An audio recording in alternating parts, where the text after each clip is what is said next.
So in this video, we're going to make this simple bass sound. Just like our other kick drum, it's really good to kind of make the bottom end of your mix work really, really well. One of the things we know in electronic music is we love the bass.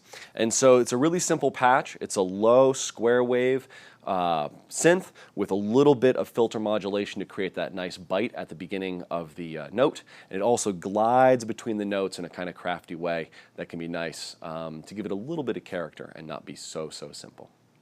So for this bass sound, we're going to start with a square wave. And so we'll go to our main oscillator, turn down the sawtooth waveform fader, and turn up square wave. You notice square waves have kind of a hollow sound, and they always feel nice and deep for me. So I love them for bass sounds. Right? But it still is a little bright. And in this patch, we're going to introduce using the filter to kind of calm that down a bit. So let's get our filter cutoff here and just bring it down. So play a nice solid note. Man, I love the sound of a low-pass filter sweeping, and it's one of the most important sounds in electronic music. So important, perhaps, that you might want to get some manual control over it. And it's one of the most common knobs to kind of turn and kind of tweak in real time. So this is a good moment just to look at MIDI Learn in Strobe 2.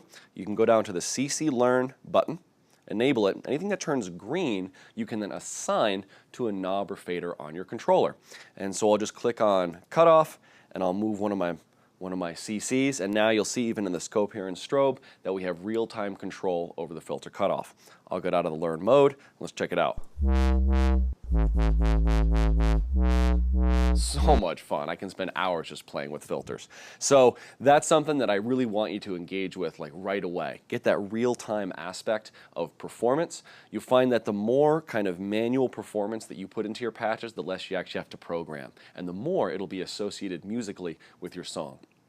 So there we have filter cutoff, and I want to bring this down to a nice low tone. And you'll actually see that the more you lower the filter cutoff, the more your sound is going to be like a sine wave. And so we actually have a pretty good bass sound already. We don't need a whole lot more. But there is one aspect of this that I'd like to explore, and that is getting a little bit of like a bite at the beginning of the note. And we notice with the kick drum that the more attention you pay to that kind of first couple milliseconds of the sound, that really helps it kind of jump out in the mix, and it's an important thing to really focus on. And just like with the kick drum, we're going to be using the mod envelope to kind of work on that first little bit of the attack. In the kick drum, we modulated the pitch of our oscillator to create that kind of clicking sound in the kick. In this patch, we're going to be using the mod envelope to control filter cutoff. Now, in this patch, we do have a sustaining amplifier envelope. So we have sustain all the way up, and no attack, no decay, and no release.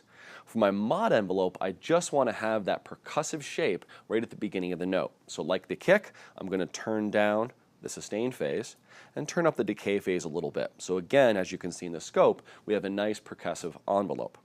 To have that controlling filter cutoff, we go to our VCF, or voltage controlled filter section, and we turn up the parameter here that assigns the mod envelope to control the cutoff frequency of our filter envelope. And I'll turn that way up so we can hear the impact of it. We get that nice click at the beginning of the sound. Now there's a lot of variations possible with this. I think maybe increasing decay could be kind of nice here.